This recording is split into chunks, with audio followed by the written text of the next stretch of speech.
of the week again. Sit back, relax, we got the brain of band. No need to stress in the house, is Van Bellen. The game is windsurfing, you can't yell them or tell them. We get the news, the views, the win biz. The brand's gear tips plus the world's best quiz. Cause PWA, we're professionals without the pay.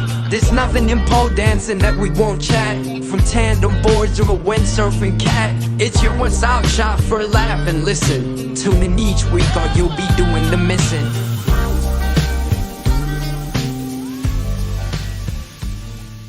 It's not just that time of the week again, it's the time of the day again, Benny. Our second one for the day.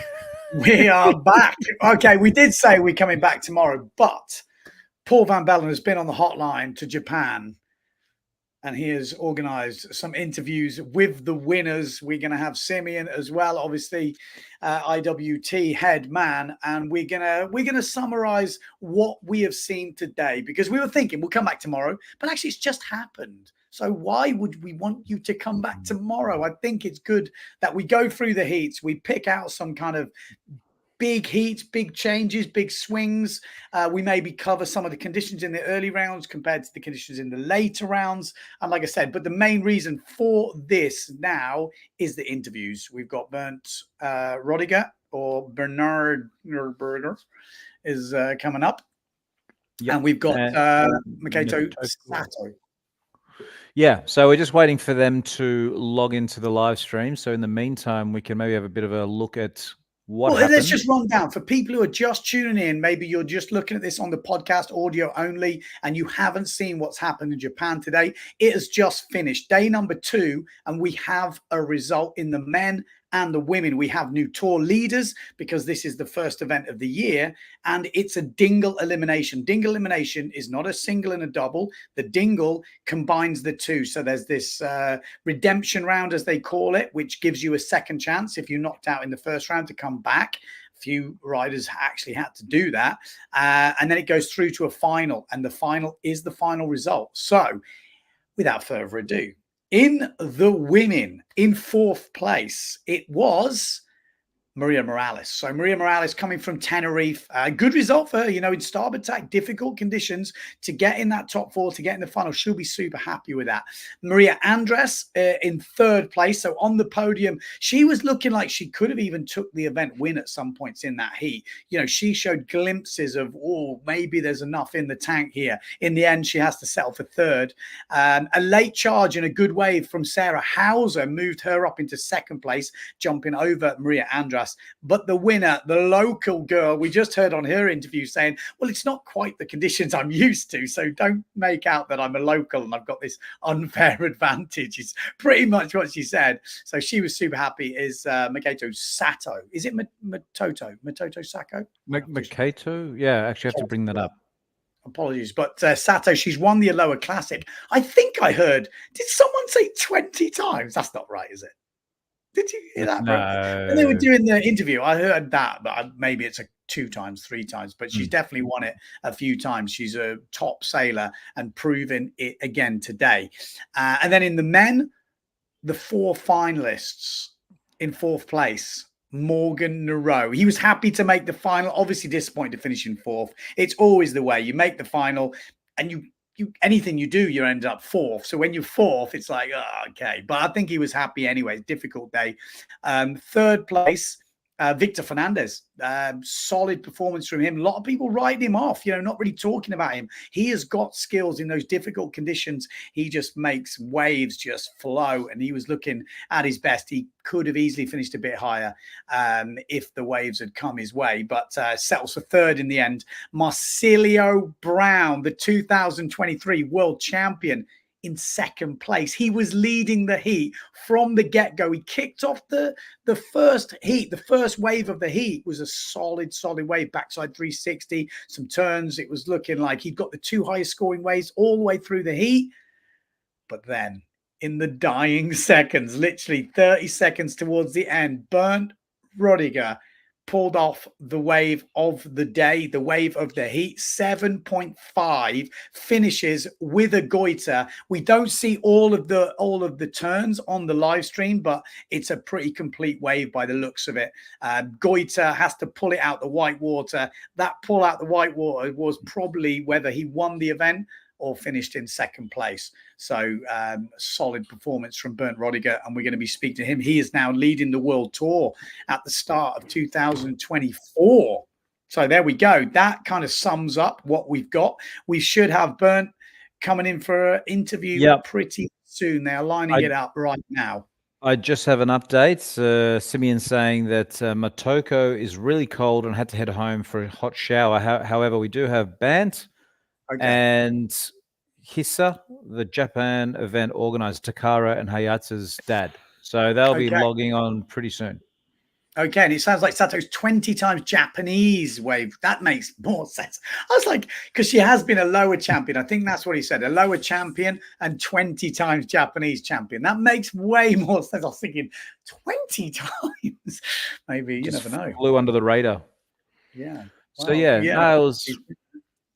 Well, it's good that we got a result as well, because that's when you have a windsurf event, you also run the risk of getting nothing. So we've got the year off now, haven't we? So it's well, yes, it's kicked off. I mean, just to give you an idea of some of the conditions, I'm gonna just play them in the background for people who are watching, on YouTube. Obviously, audio only, guys, you're not going to see this, but just to give you guys at home a bit of an idea of what has been going on. Can you see that? Is that working? Mm-hmm. Yeah. So this is basically from the quarterfinal stages. We actually probably could run through the draw while we're waiting for these interviews. I don't want to get it mixed up too much, but let's have a quick look at these draws.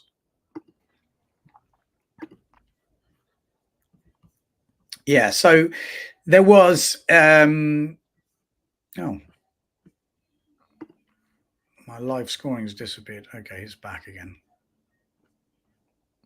Yeah, there was some early challenger rounds in this before the seeded round. So there was a lot of local riders in those early rounds. And then the seeding rounds come in from round 3. So we had like 6 first round heats. I think we should talk through actually just looking at the scores. I think it's probably more beneficial. You can get an idea of the conditions. We'll look back at that, but I think let's put the scores on, because there was some really interesting matchups and things that could have gone pretty much either way. What is that one? Is that the?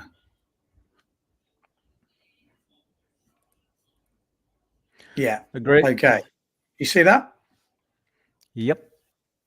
Okay. So let's go through the rounds. So round 3. Then we had the redemption round, which is for the guys that finished 3rd and 4th. So as it looks, we started off the seeded rounds. Heat 1 was Marcilio Brown, Victor Fernandez, Jake Shetaway, and Uma Kobayashi. Now, I think me and you picked the right 2 there to go through yesterday. But I'll be honest, when we were doing those little kind of guesses of who was going to go through, I was planning on jumping, starboard tack, windy. They're the conditions. The conditions they had in those early rounds was super difficult. Actually, in the first round, there was a bit more wind than the rounds, and you'll see the scores. So if you look at that score from Marcilio Brown, it was actually a pretty big score. I didn't actually definitely. So let's have a quick look at 8.5. So that was the biggest, one of the bigger heat scores. So that's 7.5 in the final. That was more the biggest heat score for that end of day rounds. But obviously that first round, Marcilio Brown, 8.5 and a 7.17. He smashed that heat. It makes you wonder what he did to get the 8.5. Yeah, it would have been. There definitely would have been some maneuvers on the wave, but I heard there was more wind. Again, I didn't tune in for that, so I kind of missed those early rounds. So there was no real upsets there. Jake Shetaway, Kobayashi go into that redemption round. So that's how this dingle elimination works. Then the next heat, we had a big upset.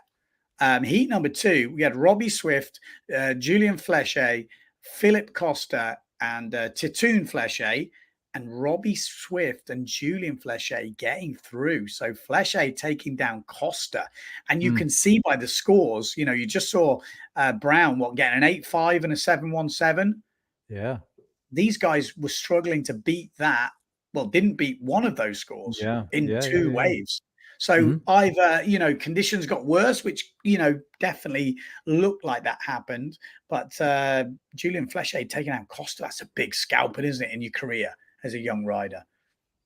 It's super good. Yeah, no, I didn't. I don't really know Julian at all, so I couldn't really make a comment. They spent a lot of time in Morocco.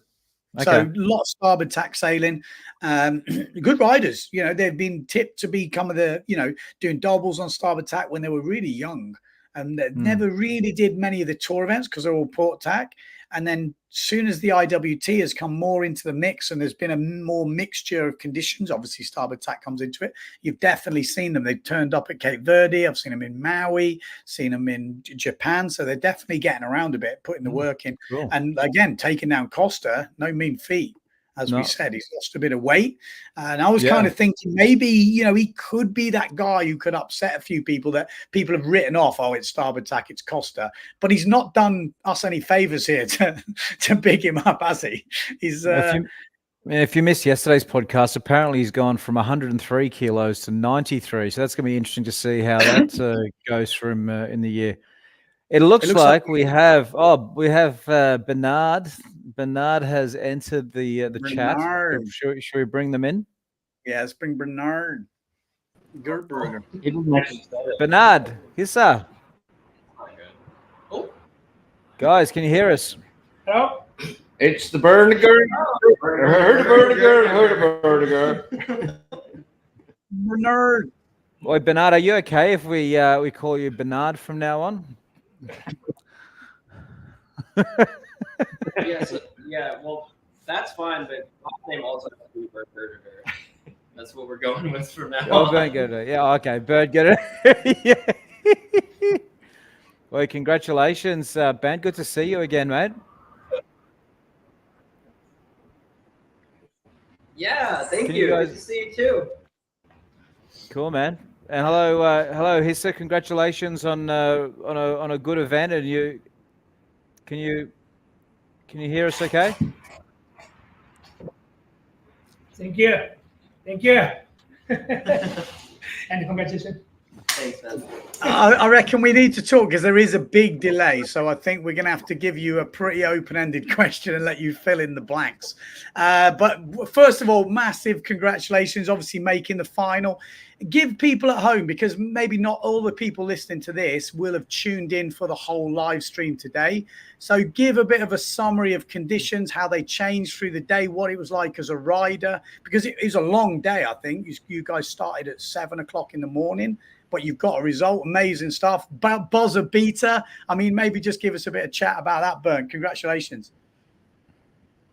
Thank you. Yeah, so we worked pretty hard to get this contest done in such a short amount of time. After yesterday, you know, kind of flirting around with super straight onshore conditions, we realized that today was really going to be our only day. So we hit it really early in the morning. And yeah, everybody was looking at it thinking, wow, is it going to actually happen? I don't know. The local guys here, they seemed super confident that it was going to happen. And yeah, throughout the day, it cleared up, it got warmer, and the wind came up. So yeah, it was actually pretty cool to see. In each successive heat, it got a little bit more side shore and yeah, just a little bit more contestable as we went through. So yeah, pretty cool. Yeah, I mean, I watched pretty much most of the heats last night, and you could see the early rounds looked so scary. Like as a competitor, it was like, you know, you could see. But as you went through, as you definitely got towards quarterfinals, semi-finals, final, you could see that wind. It just, everyone looked like they were managing to pick waves that they wanted to pick, and then, you know, go for broke on certain sections. Yeah, definitely. We got way more freedom as the rounds progressed. At the beginning, it really was kind of survival. Like, it's still extremely challenging just to get out. And it was super punishing if you fell on a wave, or if you took a kind of crappy wave, like into the inside, and then you turned around and you saw like a huge wall of white water coming. So that was like an easy heat ender. So I think a lot of the upsets that you see in those early rounds there are like, comes down to bad luck or even just like one bad choice on a wave, and then kind of that was your heat after that. Yeah. So yeah, I so it mean, was a lot. give us an idea what kit you're on, like volume of board, size of sail, how heavy you are. There'll be a lot of people asking those sort of questions. Yeah, so I have still pretty small gear for my size, 75-liter board and a 4.6. Oh, right. Yeah. How heavy are you? And I'm 72 kilos. Amazing. Yeah. Yeah. Wow. So I'm right in the mix there with like Traversa and that kind of thing in terms of small gear. Obviously the Flicka board is pretty darn light, and I think it does make a pretty big difference to be floating so high. And then my sail is like a new lightweight scrim. So it's about 2 to 3 kilos lighter than my old sail. It definitely does make a difference in that sense. Wow. Okay. But I was still hurting. I mean, for sure there were times when I was like, man, maybe I should have something bigger, blah, blah, blah. But it was also difficult because you saw a lot of guys go with big gear and then just start to bog on the wave because there was no power and there was no wind in the sail. So, you had guys my size that were out on 5.0 and they were moving, but then it's like once they got onto the wave, they were stuck. Interesting. It's interesting actually you say that, because it is difficult. As soon as you go to bigger boards, flatter rockers, and the waves had some punch every so often, but then you have it looks so tricky. What size was everyone else on? Did you see like Brasinho, for example? I'm just trying to give people a picture of what sort of bits are on. I'm guessing pretty big. He was on a 5.3, huh? He was on a 5.3 with a 95 or 8. A 95 nitro, yeah. Maybe an 8. Yeah, something in 95, 98 range. And again, yeah, like really flat rocker.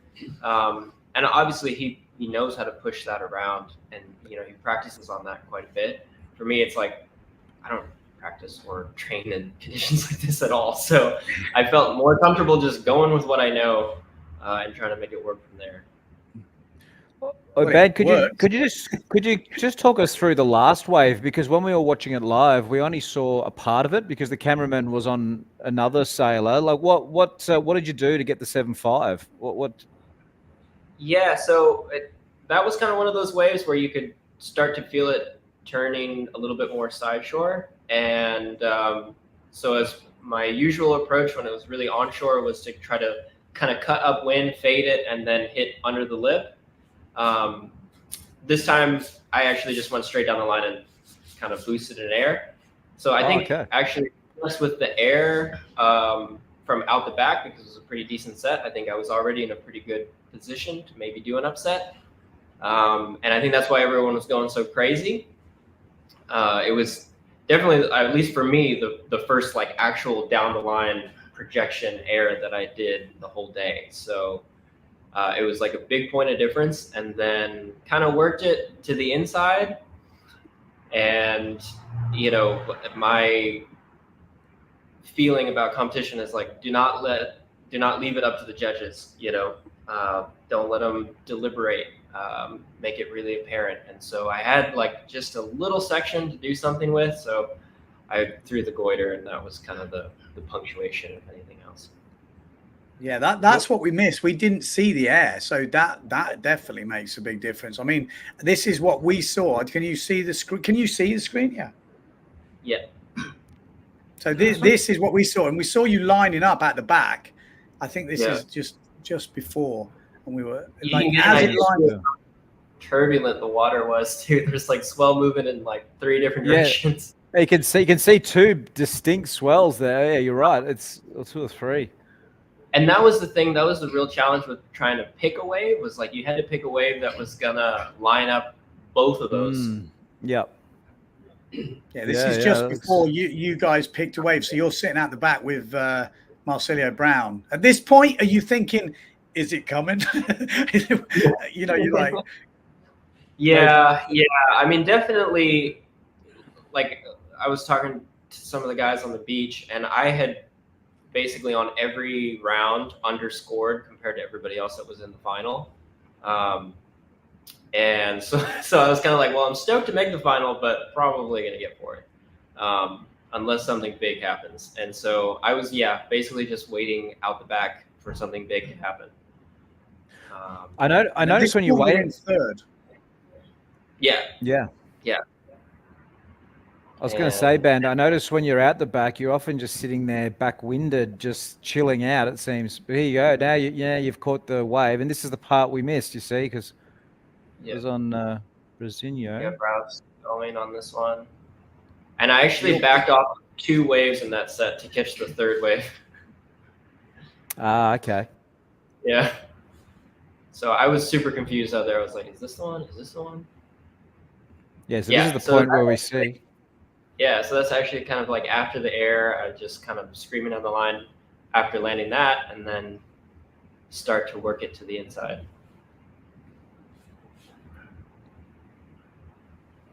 Oh, yeah, we had a bit of that as well. It makes sense, too, for them to have been filming Brow, obviously, because he was in first. And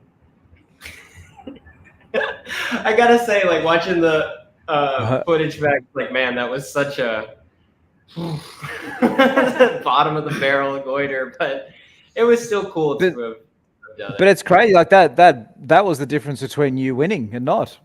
That head dip. Well, and the head dip as well. I was saying to Ben, how much are they worth? I mean, I don't know. It's interesting, like what you were saying then, like, and wave sailing is like that. It's decision making. You know, people say, oh, the conditions are lucky, and then you look who's in the final. You know, like I just look who's in the final. Ex-world champions, you know, reigning world champions, lower classic champions. It's never luck, you know, but there is big decisions to be made. And that's what you were saying earlier. You know, the upsets come from bad decision making, you know, and sometimes it's a 50-50 call. You never know how it's going to work out. But it just seems to me that the champions and the guys that are winning a lot seem to make better decisions.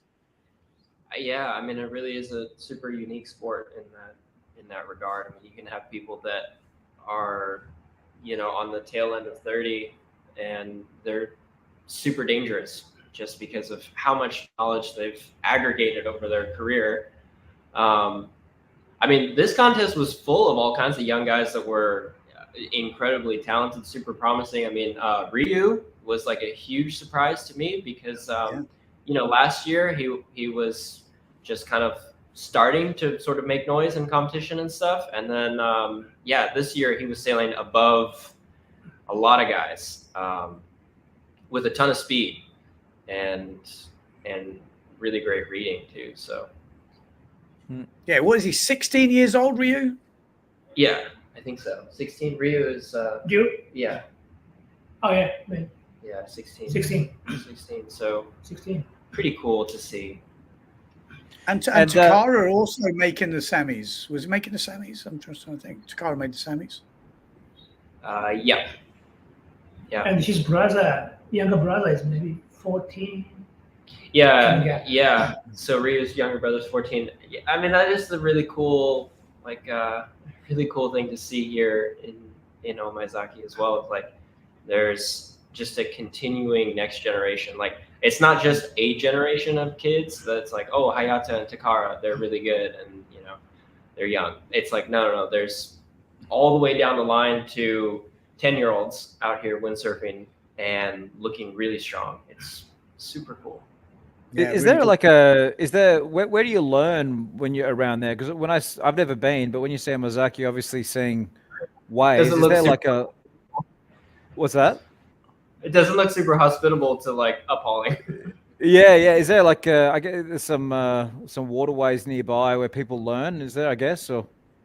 Yeah, I don't know. I mean, yeah, good question. Like, where did they, like Hayata, Takara, where did they learn to windsurf? Like at the very beginning?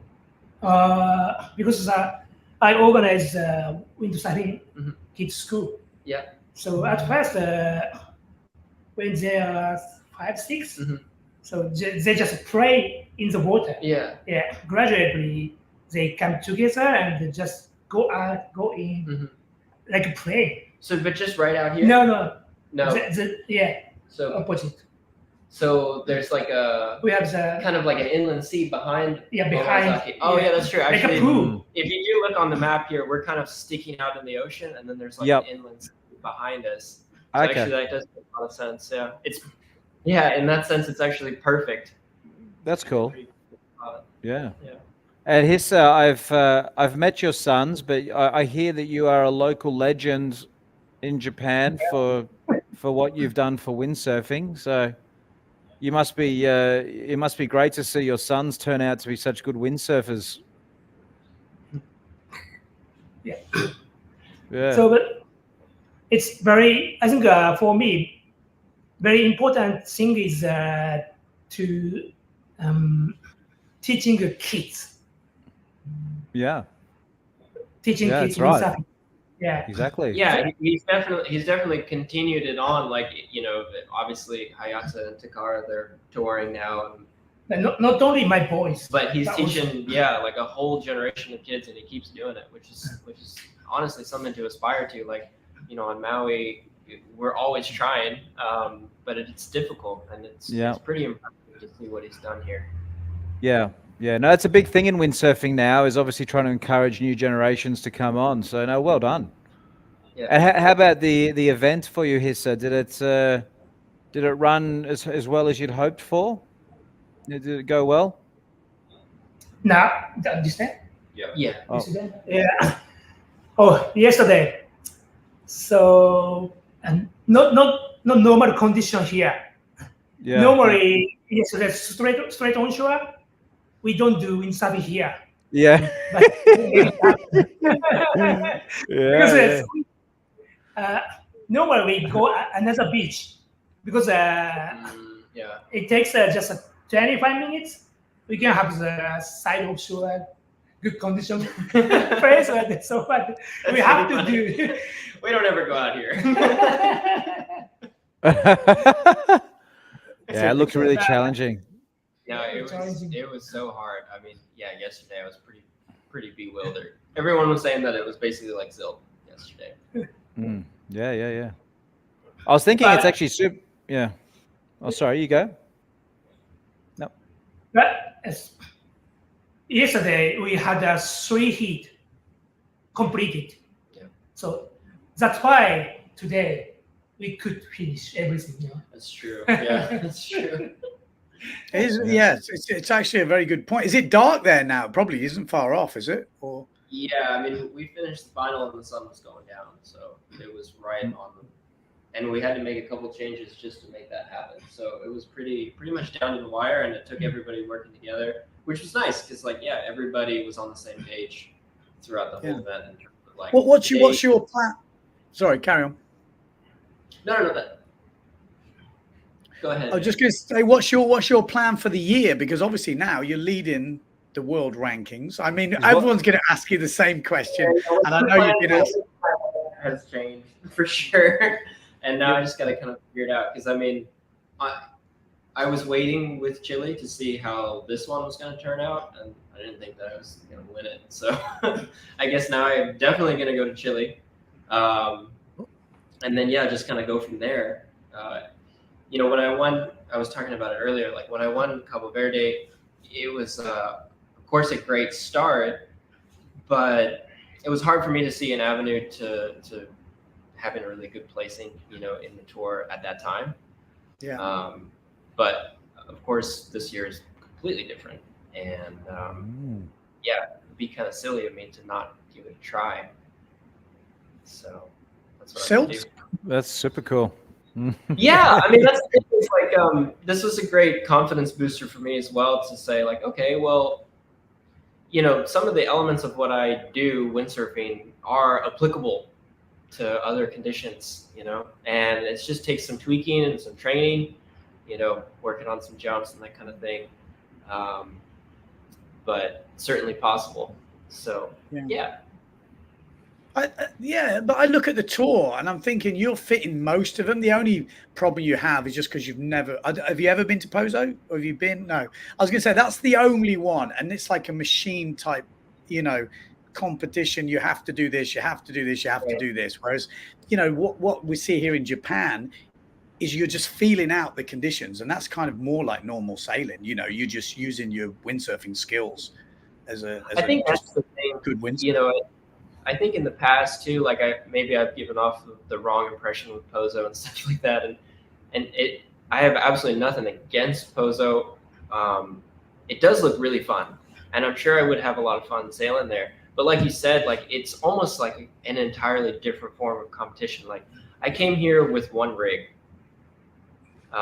Really? Board sail. One sail. Yeah. So. Okay.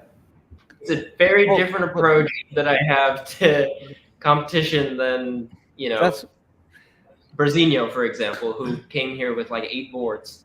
And so when I imagine how I'm going to fit Pozo, you know, it's difficult to think about that.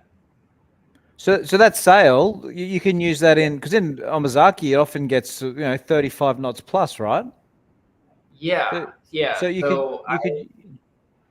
I mean, I talked to the local guy here. He said I could borrow 3.5. Oh, I mean, that's it was awesome. pretty obvious that it was going to be super light. Thought you were going to like reveal a new sail with a zip, and you just unzip like these round. Oh, that would be impressive. Also unzips. So that was a good plane trip then. That was a pretty light load for you. Yeah, exactly. And you know, that's the thing too. It's like I am on a very different level as a professional windsurfer than a lot of the guys that are chasing the title, you know, all year long. And so coming here to this event is great for me because I can do it on a really low budget. Yeah. So next, Sorry, go ahead. No, I was going to say next event you'll turn up with 10 boards and 20 rigs. Right, exactly. Yeah. The thing is, it's a funny one, isn't it? Though, where you do notice, right? I notice the lighter guys seem to be able to get away with less equipment. Like Traverser's kind of a classic for this. He very rarely has more than 1 board and 3 sails. Maybe has 2 boards sometimes, but it's usually kind of very small. But he can hold his sail for a massively long time. Whereas I don't know how that actually works in terms of physics and stuff, but it does seem like the bigger guys seem to have a lot more gear because I guess their big board isn't so agile when it gets windy or when the waves change. Whereas maybe the lighter guys can get away with a bit more rocker on their smaller boards or something, or the board is smaller so it works better in bigger. I imagine that 75 liters for me it's got to be somewhere in the middle, but maybe even a bit big. In terms of sizing, like I don't have a light wind board, but this definitely works as one. And like you said, like in high wind and stuff like that, it still performs super well because it's already really small. So I guess that's cool. Small. I love it. So interestingly, it's going to be interesting. Again, maybe I've got this wrong, but be interesting how your mind changes now because, you know, like let's say now you're leading the tour. So then the next event, let's say you go, where is the next event? I haven't even looked at the calendar. It's terrible. But, Chile. You know, it's Chile, isn't it? Yeah. Yeah. So you go there, you're leading. Do you feel you have to be more prepared? Because a long time ago, probably people won't remember, but I ended up 5th in the world after Pozo. And I came back the next year and I only did 1 event, you know, whatever. And I was like, everything changed. I changed my whole routine. Like before I was partying a bit more. I was relaxed. I didn't give a shit. I sailed way better. The next year I came, bed early, super stretching, you know, like, I don't know, like, and I just couldn't sail. Like I wasn't myself. And it took me a few times to get back to realizing that, you know, people have got their own thing. And it's hard when you get to a certain level. It's interesting. Yeah, you're the John Daly of windsurfing. Yeah. I think in that sense, it's definitely important to maintain some perspective about why you're doing it, you know, and I think a lot of guys on tour have gone through this, including the guys that are in the title hunt, like Brazilians always in the title hunt, but he does realize at this point, like, yeah, I'm doing this for me. Like, I'm doing this for fun. Carrying around 8 boards is fun for Virginia. Like, he likes that kind of thing, you know? Yeah. He likes being prepared. Yeah. And I like not having that kind of a burden for just my mental game and my wallet. So I don't think it's going to change that much. But like you said, yeah, there's so much that goes into it in terms of like how hungry you are, or how you see yourself as a competitor, because it's very easy to be an underdog. It's very easy to be somebody who's like, well, you know, he might make a couple of rounds, but he's not going to make the final, and he's definitely not going to win this contest. Yeah, because that's the thing. I think what I found, again, I'm not at that level. I'm not winning PWA events, but it was more that I didn't want to lose a heat because I didn't have the right board. And that it's like, where does that end? That's the problem. Is like how, you know, and again, you go to certain competitions where the wind's changing throughout the day, and you go from your first event, you might rig 2 sails and you'd be like, yeah, if it gets windy, whatever, I'll just deal with it. And then as soon as you're in this like situation, like, oh my God, but what if it, and then you've rigging 8 sails, and and there's one year in Tenerife, I honestly used a 5-3 in the morning and a 3-3 by the end of the day. It was the most craziest thing I've ever like had to do in my life. I was rigging sails just like all day.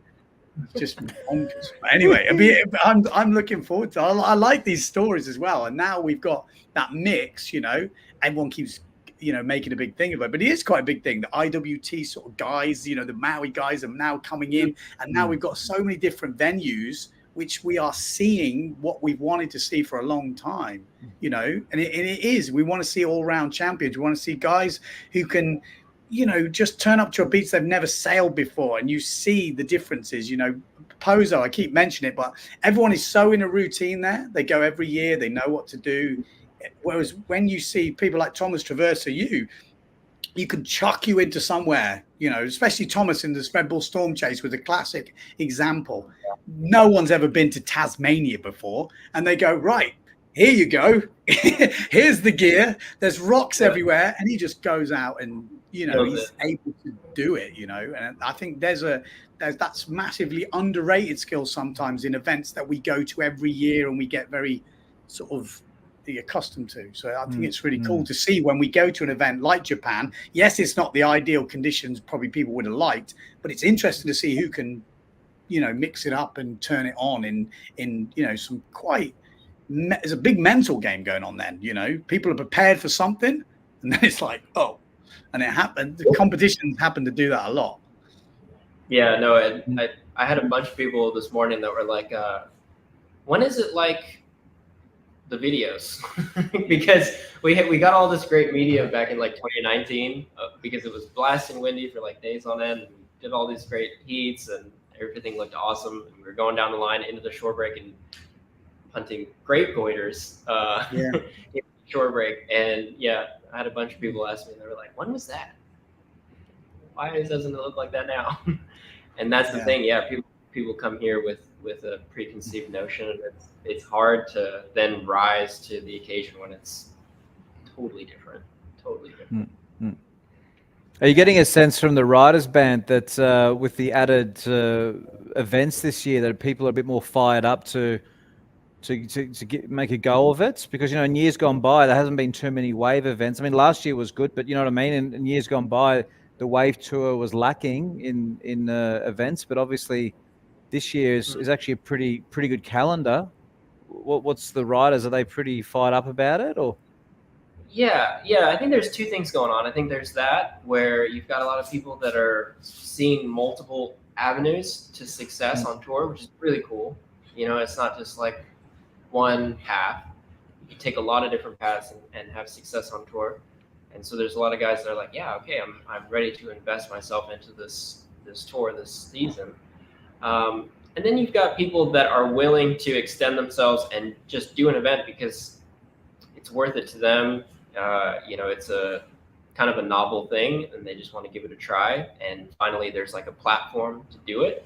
Like Louis Le Sauvage comes to mind. where like we haven't really seen him do a contest in a really long time, but he's so sick. Like he's an amazing sailor. Like when he watches Instagram videos and YouTube channel and that kind of stuff, like he's so talented. But he never felt like there was a place for him to go and express himself and compete and all that kind of stuff. And then he saw this as an opportunity. He might not do the whole tour because that might be a bit, out of reach for him, but it was really cool to see him here, and it'd be really cool if he comes back next year. He definitely impressed a lot of people, and it was like, oh yeah, that's right. Luik is like amazing. Yeah. No, 100%. Yeah, cool. I actually saw him in the heat, and I thought he could cause some upsets. He could, he's one of those guys that's got the skills. He really has, especially in that starboard tack. I mean, he's got skills both tacks, but starboard tack, we've got some moves. And I mean, like just giving people, like you say, that platform, whether you do the whole tour or not, those events like Hisa is, putting on obviously in Omazaki and making it a IWT PWA event. It's a big deal, and we need more organizers like that because it's not an easy job, Windsurfing, there's a lot of effort that goes on behind the scenes that people don't see, and you never know what you're going to get conditions wise. So there's a lot of stress and a lot of pressure on an organizer. So I'd just like to say thanks from our side, from the windsurfing fans wanting to watch it. It's massive thanks to, event organizers like you that are putting this on. So, good job. Keep it up. And the Japanese crew that you're pushing through. I see them, the early days of your son in Pozo, like Japanese Muso. That's what I always remember him coming up. He looked exactly like Alex Mussolini. No, you call him Big Ball. Yeah. But it was crazy. I mean, I shouldn't do that for young kids, should I? Just a shout. Hisa, just a shout out to the sponsor. But what is SP Care? Is that a sunscreen or something? Is it or sunscreen? Yes, cosmetic brand. Oh, okay. Yeah. I'm not sure if we have that brand here, but yeah. Yeah, but okay. Already next year, the speaker promised to have this event. So sponsor. Awesome. That's cool. Just for anybody out there that might be interested in trying to organize events, but how did you get that sponsor? Like, was there someone in that company that windsurfs, or them? Like, how did you get them? Not only windsurfing, but also I talk to someone and please like this. Oh, okay. Yeah. So you approached that company and just said, and they okay, interesting. Cool. Oh, so it sounds like a good sponsor to have. Yeah. Oh no, you can see that. Yeah. That's well.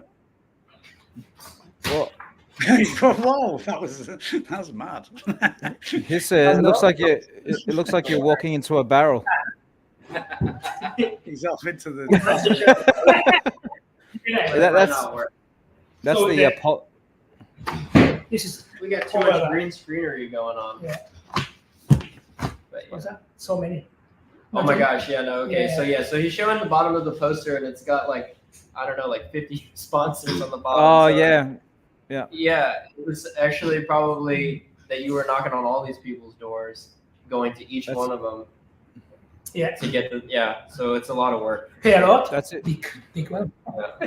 Yeah. That's incredible, Hisa, because I saw when I was watching the live stream at the end, all the sponsors would come up, and there was one screen, there was like 50 sponsors on it. I was like, oh my god. I'm sorry. Just reading a comment from Rasmus that says Japanese cosmetic companies now own windsurfing. Yeah. Well, we're looking for a big sponsor for the tour, so you have to ask them, Hisa, if they want to sponsor the whole thing. They can be the new cigarette company. I really want to be against it. It's a good way to do it, isn't it? Lots of little sponsors all chipping in a little bit, and then one big one helps. Does the event, he said, does the event get any national coverage on the mass media? Like, do you get any attention on the news channels or anything like that? This event?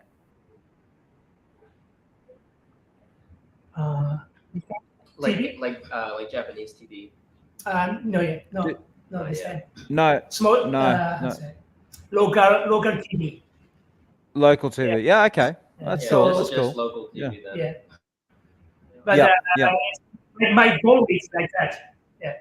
When I have some big TV show, I have to approach. No, we have to approach, but not yet. Oh. Sorry. Oh, okay. It's very Yeah, difficult. interesting. Yeah, and one of the things that's here is we've got some folks on the IWT side of things that are working on putting together like media packages that are then going out to like major outlets, which has been different than the way that we've tried to do it before. Like, I mean, even last year, for example, like I was writing press releases for like Fiji and stuff like that, which was super fun. Yeah. And I really enjoyed doing that, but that was like more of a fan service for windsurfers.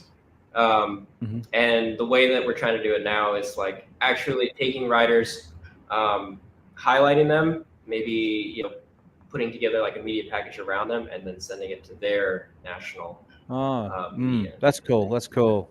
So that's kind of been Yeah. cool to see what comes out. Yeah. Well, you're a good writer, Bernd. Yeah. You. I remember when I was reading your stuff that you did in Fiji. You've got a real talent for that. Thanks. Yeah. Yeah.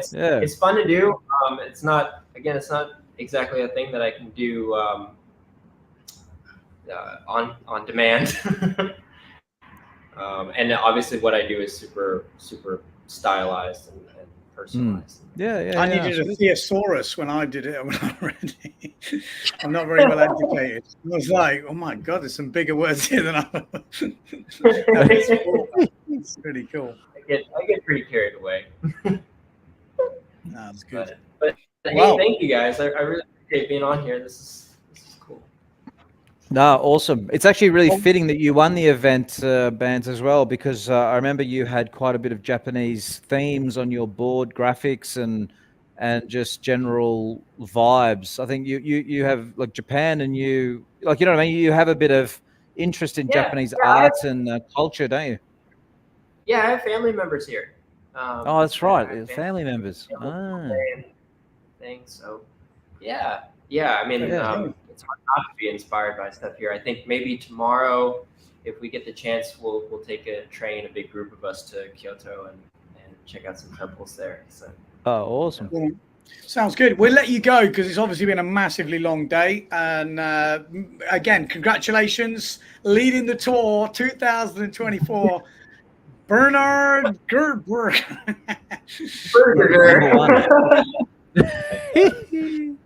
guys. Good job, Hisa. Thank you.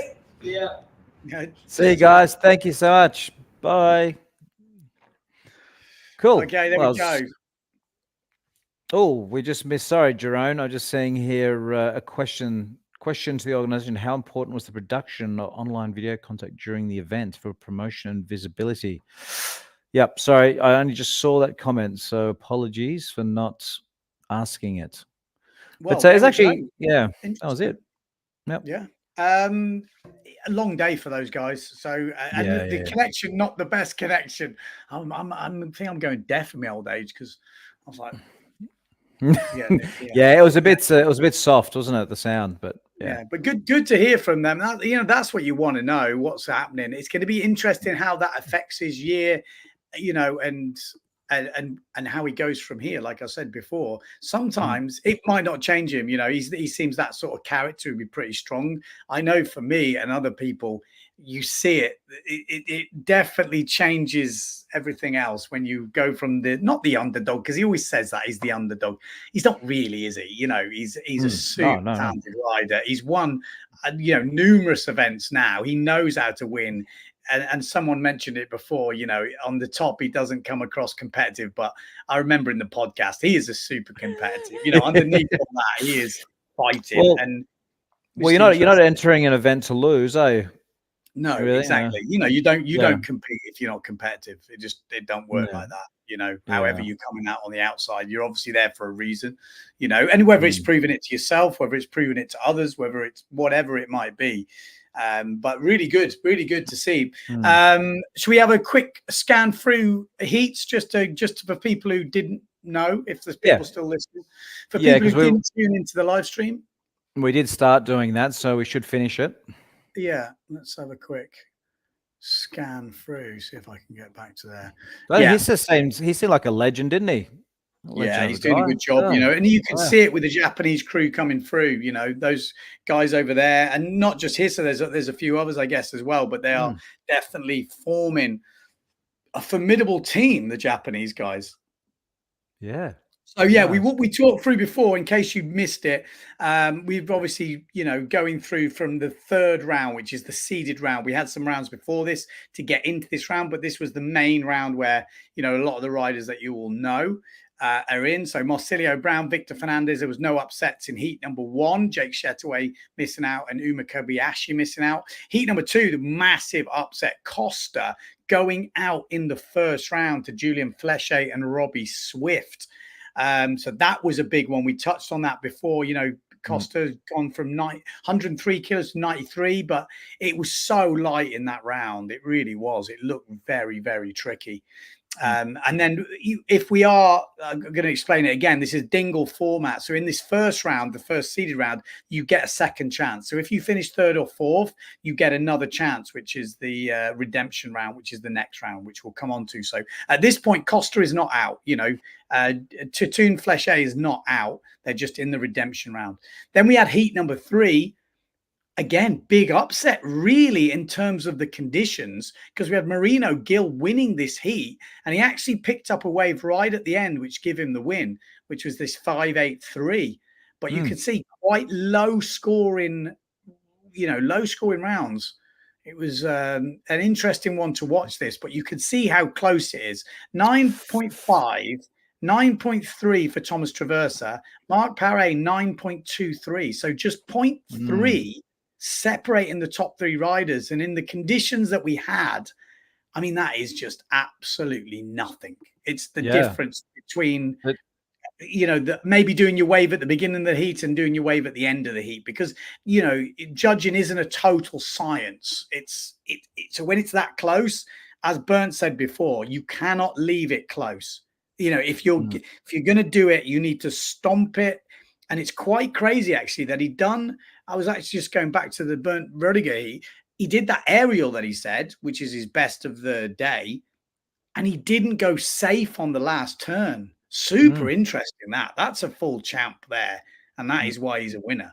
Because to go for a goiter on the last section of the wave, once you've already nailed the first section, is risky, and that's why it would have scored, you know, big points as well. Yeah, so he's at it, but his attitude to heats and just life in general is pretty. Yeah, he certainly has a different approach, doesn't he? It's a very it's confident. More of a, it's confident, but it's also just it's confident and just very, you know, as he said, he's turned up with one rig. He's out the back when everyone else is hunting around for waves. He's just sailing backwinded everywhere. Have you noticed that? He's out the back, just cruising around, just looking like he's just enjoying himself out there. But that obviously that's his style. You know, it's just stay relaxed and then pounce when the opportunity happens. That's the thing, though. You know, as I said before, it's decision making, and if you can calm yourself down, as he actually nailed it. And I've been in these competitions before. It's very easy to get frustrated, think, oh, I need to get a wave, I'm not going to get one. And then you take a shit wave, you come to the inside, then you don't get out. And that one decision, that frustration, that lack of discipline to wait for the wave, or, you know, sometimes not always lack of discipline, but you kind of get a bit anxious, and then you take the wrong wave. And if you'd have just waited, you know, you would have been in a much better position. But sometimes taking that small wave can be the difference between going through and not as well. So it's never that easy, but it's interesting to, you know, hear him say that, like, people were making decisions and sometimes they were very, very costly, which, you know, looking back after the day, we've all done it, gone, oh, why did I take that wave? You know, why didn't I wait? But it's easy to say that from the beach or from the commentary booth, but when you're out there, it's a whole different story. You know, there's a lot of other factors at play. Going back to this third round heat, Morgan Nareau smashed his heat, 10 points. You know, everyone else in that heat was really scratching the bottom of the barrel. Interestingly, Ryu Nagoshi here actually went on to make the semi-finals. So him and Hayata Ishii, they had to go to the redemption round. Antoine Albert going through. Bernd Roediger won his first heat with 10 points. Takuma Sugi got through. We lost Ross Farrow and Nick Sprandenberg. And then the last heat, this was a big upset as well. You know, Antoine Martin, fourth place in that first heat, out into the redemption round. You know, and not even close, really. He was way back. Really couldn't find any action. Can we see the details? Can you open the details on that one? So details of that is obviously Liam Dunkerbeck winning it, very selective, or actually not much wind because he only got 3 waves, 6.2 and a 5, and then Takara Ishii 3.73 and a 5, Uma Ibiyashi, who came through the early rounds to make it into the main event. And then Antoine Martin, 3.27 and a 4.20. And, you know, he could have been one of those guys that took a wave to the inside, didn't get back out, or was waiting for a wave and it never came. Because, you know, it's not always just waiting and something will happen. Sometimes it doesn't come. Yeah. And you regret it. Redemption round, Antoine Martin won that. And obviously, in these redemption rounds, there's 3 riders in each heat, but only 1 goes through. So it was Antoine Martin, Jake Chetaway, and Loic Savage. And it was Antoine Martin that got through. In the next one, Hayata Ishii, Tatoon Flechet, and Ross Farrow. And it was Hayata Ishii. He actually looked like he was sailing good. And then we had the Mark Paré, Philip Costa, and Mick Sprandenberg. And Costa never really got out the threes. 3.33, 3.73. Mark Paré, 4.67 and a 5. So pretty much it was an easy one for Mark there. But, Costa is going to be absolutely gutted with that. Obviously, the difference in that heat was he was on Simmer gear, right? That made the difference. Obviously, new sponsor. Well, I'm going to move on to that in a minute. But, heat number 4, this is the last one of the redemption round. It was a battle from the Japanese local riders, and it was the 16-year-old Ryu Nagoshi that won it ahead of the 2 Umas. So 10.77. So then that basically the guys that get through that get into the quarterfinals. And who did we lose here? In the first heat of the quarterfinals, we lost Thomas Traversa and Hayata Ishii. Wow, how did that go down? And Hayata, I started watching this. I was staying up late. 7 points for his first wave. I thought he had smashed it, and he did. That 7 point, proved to be a deciding factor. Thomas Traversa, some okay waves, but never found the extra bit. And obviously Hayata Ishii dropping out as well. So Takara's younger brother. So battle of the brothers. But I would have thought those conditions would have really suited Thomas Traversa. He would have been one if, we did our little seeding thing or who we thought was going to go through before we saw the conditions. But if I'd have seen those conditions, I probably would have had Traversa doing well. And obviously Brown won that quarterfinals heat. And at this point, the bottom 2 riders are out. There's no coming back. Yeah. And obviously, as you said before, there was an element of luck in all this, wasn't there? Because you could be out there and just not find the right waves, in your heat. Yeah. So heat number 2 in the quarterfinals. So second quarterfinals, this looks like it was so close. Wow.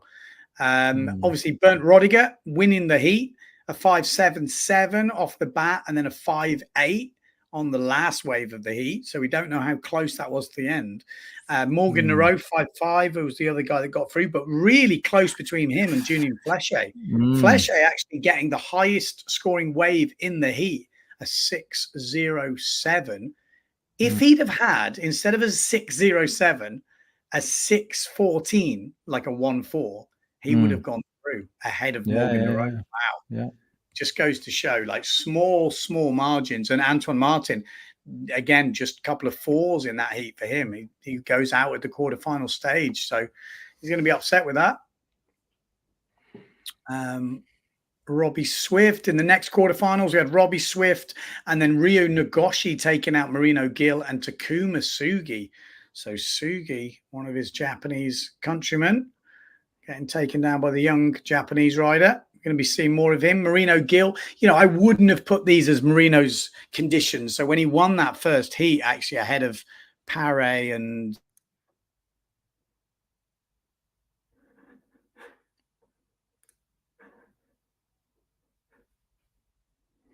Oh, is this what's happened again where I'm live and Benny's gone?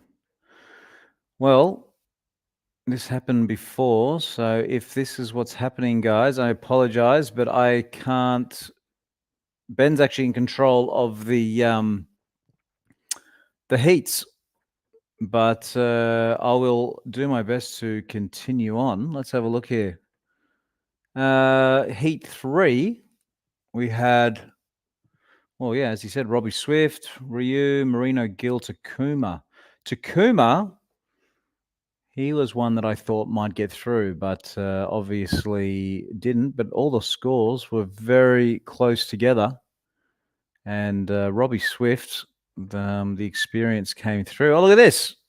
I'm here with you all by myself. This is a lot of pressure because Ben is the main man, and I am here without any screens. Now, you watch. Ben will turn up in about 30 seconds time or a minute, hopefully, unless his internet has completely gone down. So I'll just sit here and patiently wait for Ben. This is the beautiful thing about the internet.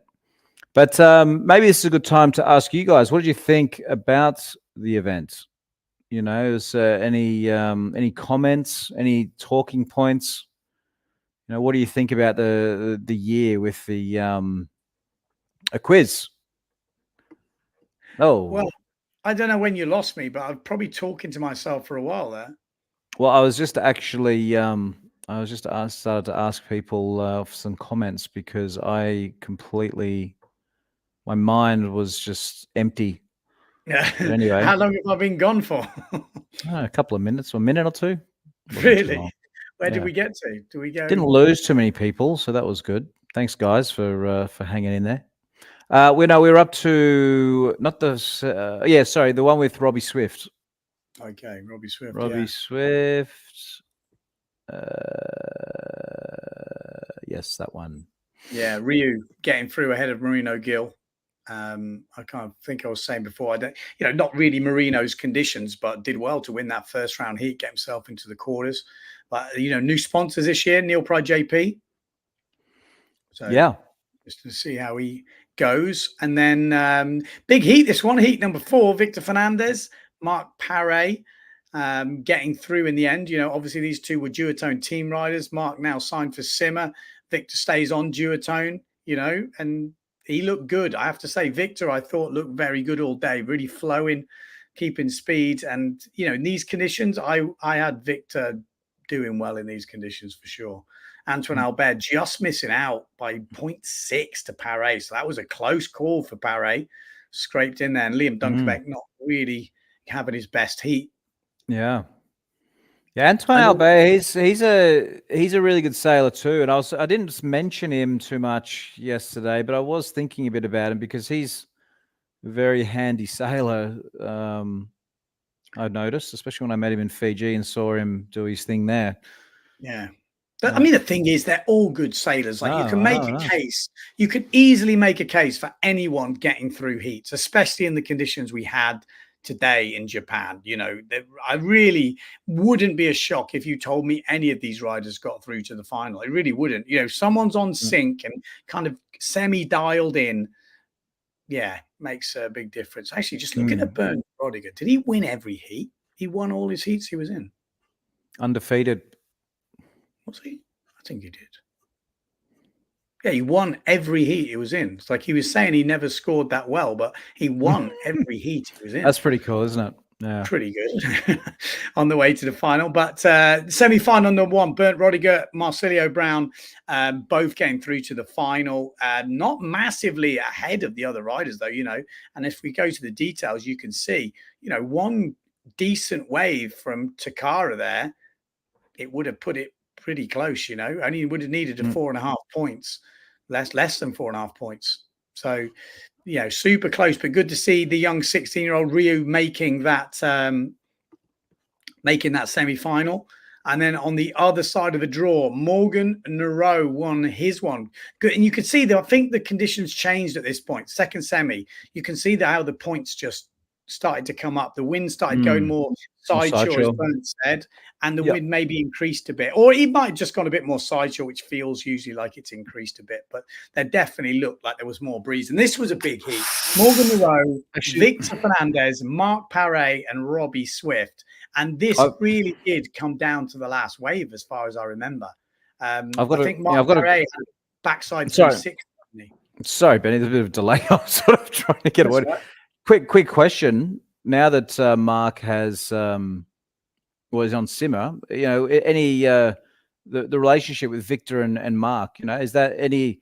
Will there be any a bit more of a rivalry, you think, on the water with that, or is that just all water under the bridge? No.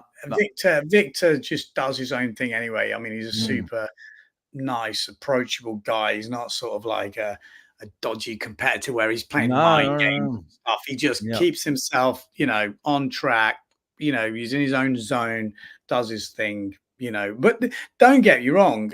I'm sure Victor will be feeling he kind of needs to put a few people in their place, you know, because obviously when Mark left Duotone, there's a kind of a big uproar that he'd been dropped and Victor had been kept, you know. He wants to kind of go, well, I'm not past it just yet. You know, he wants to kind of show a few people he's still got the skills, and we all know he has. You know, maybe he's not the top of the list because he has been around for so long, he's been competing so long, but that also works with him as well, you know, as against him.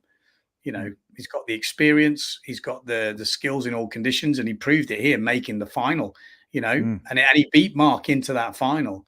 So I'm sure that will feel pretty good, you know, however you're thinking about the situation. Swift didn't have his best heat then. He was probably waiting for something maybe a bit special that didn't come, and Morgan Nero kind of smashed it.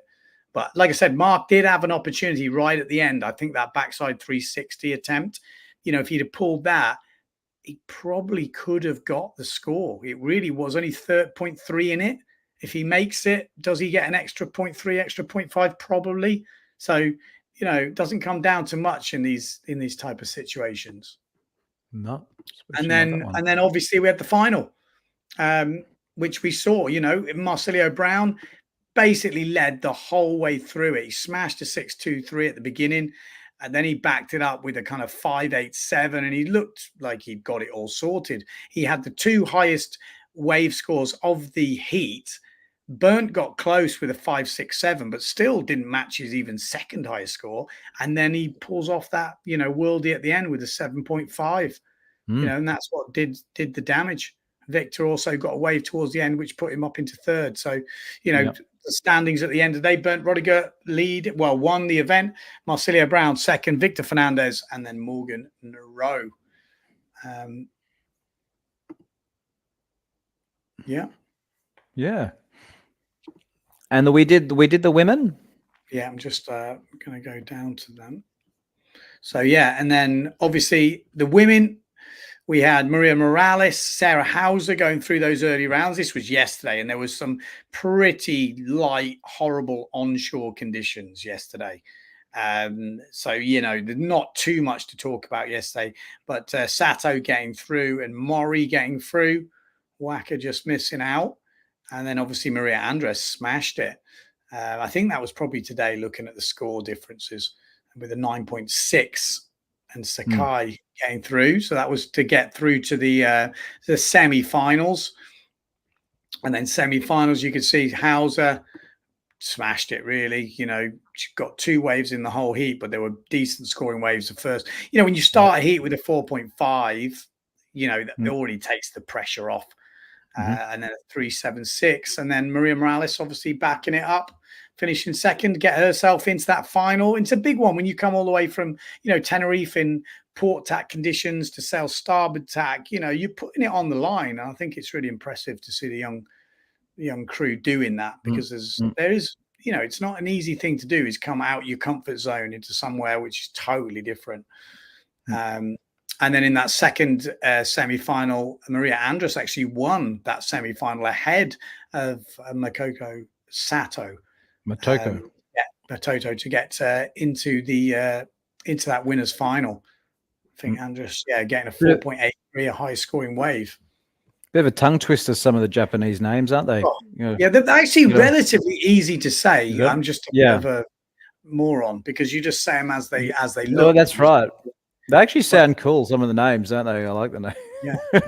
Motoko Sato. Motoko Sato. Yeah. It's actually relatively easy. Yeah, it's the French names are the worst because they've all got weird letters that you shouldn't pronounce. And that's for an English person, that's very difficult. But yeah, that was the final results. You can see she pretty much smashed it. At one point, Maria Andras was leading as far as I know. And then Sato got that 5.17 and that changed things. And then Sarah Hauser towards the end got that 4.90 that put her up into second place. Unfortunately, Maria Andras not really having her best heat there, but fourth place in the final, pretty happy. You know, Maria Andras starts the year with a third, pretty solid. Sarah Hauser, we happy with that, second in Japan. You know, and then Sato winning on a home spot. Yeah. I was going to say it's cool that a Japanese won the event for the women. I think, isn't it? The locals will love that. That's cool. Yeah, that is what you need. Fire them up a bit. So there we go. I was lost without you, Ben. Before I'm going to have to work out backup plans when you leave because I'm just here, just frozen, just going. What do I do? What do I do without Ben? Well. So somebody mentioned having a quiz. I should have like a backup quiz here, ready to go. When's he going to be back? The problem is, I've had that before, but you don't know when they're back, and then they don't come back. Then you're like, oh yeah, you're just there. What am I doing now? Okay, well, I think we'll wrap it up. Like I said, we did do a kind of unofficial commentary on the live stream for the men's final and the end of the women's final. It is a bit last minute. I just thought we maybe could do it. So that is on the channel. You can find that on Windsurfing.TV. Obviously, the full live stream is on the IWT YouTube channel. You can watch all the live stream. I will warn you, in the early rounds, the camera work is difficult because they've got new riders coming out ready for the next heat, and it's not so clear, and there isn't a full proper commentator in English. So but if you want to watch the finals, a little bit of the women's one and the main men's one is there. I got up a bit late, apologies, but yeah, that's it. What's this comment? Yeah, Rasmus has made the comment. IWT needs to uplift the live stream. Cameraman was totally unbriefed, confusing where competition area was and who was in heat. Benny wasn't there for advice. I was going to make a comment, but it's difficult. It's not easy. Like, a lot of these guys, you need people on the beach and people. Yeah, you just need people. It's surprising how many people you need.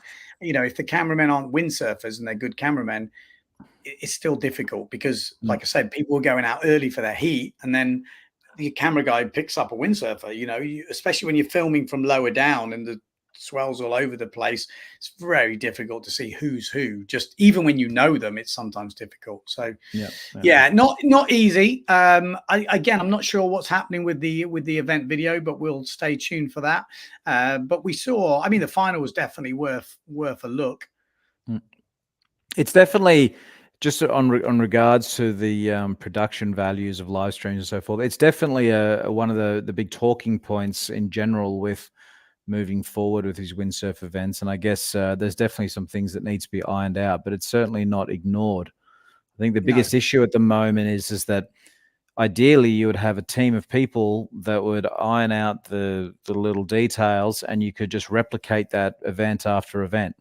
Unfortunately, the issue at the moment is finding that budget to send the same people around the world to all these events. So you end up with events where local people come in, and each event, well, people are sort of working things out. I know it could always be improved, but that is just a little bit of an issue at the moment with all that. And then you go to an event and people end up having to run around because, the person that might know a good way to do something, well, they're running around trying to, put out a little fire over there because the internet's gone down or this or that. So it's kind of tricky, isn't it? It is tricky, but anyway, it's definitely not, it's not something that is not being discussed about, Rasmus. And it's hopefully as more sponsorship or more attention gets put into the events, that these things can they can improve as well. And it's interesting. And again, like you can look at the conditions today and go, oh, you know, they weren't like Fiji or something like this. But it is interesting how these guys navigate the conditions and the decision making. If you look at it more like a chess game with a bit more action, it's a bit like that. You know, you're positioning yourself. You know, Marsilio Brown at the end, you know, if you really look back at it, he might curse himself for not blocking Bernd off that wave, because he was out the back with him. He ended up taking a wave which didn't do anything to his score. But let's say he'd have been playing the tactical game, he could have positioned himself behind Bernd and kept looking at the waves coming through. And if the wave looked good, like the one that Bernd actually rode in the end, he could have took it before him, because there isn't a priority rule in windsurfing. It's whoever's out furthest out. So, you know, I'm sure, knowing Marcelo, he might look back and go, I could have positioned myself better, you know, having that guy there waiting for that last wave, because he might have took away that opportunity for Bernd to score. Again, some people might look at that and say, oh, that's not fair. But that's the rules of the game. You know, that's part of this whole tactical battle that these guys are going through, which, you know, you don't always see when you're watching a live stream of all those inner games that are going on. Yeah. And also, I mean, just looking at the footage of the scene out there, once you're standing on a board out there and what seemed to be 2 or 3 swells all just running in different directions and trying to work out where to sit, and probably wasn't that easy. Honestly, say, you know, talking from experience, I've been in those type of conditions. Yeah.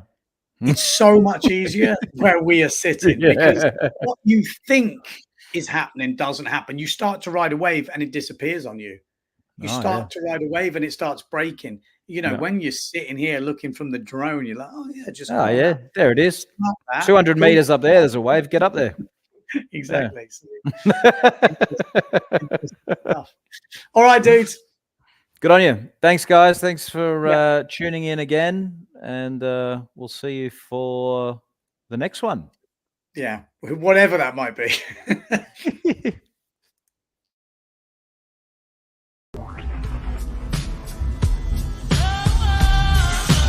It's that time of the week again. Sit back, relax, we got the brain of Bernd. No need to stress, in the house is Van Bellen. The game is windsurfing, you can't yell them or tell them. We get the news, the views, the win biz, the brand's gear tips, plus the world's best quiz. Called PWA, we're professionals without the pay.